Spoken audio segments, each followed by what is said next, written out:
Hi, I'm Temitope and I'm the lead co-learner for the SITS learning group, that's children aged 3 to 5 years old. Project-based learning may seem like a new educational approach.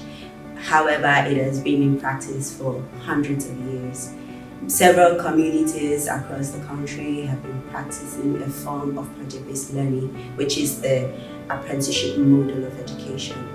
This model, where learners acquire skills and knowledge through hands-on learning and direct instruction. They learn by doing, they learn through consistent practice, and also receive support from experts in their fields. This model combines practical work experience with theoretical learning, allowing learners to apply what they've learned in real life and the soft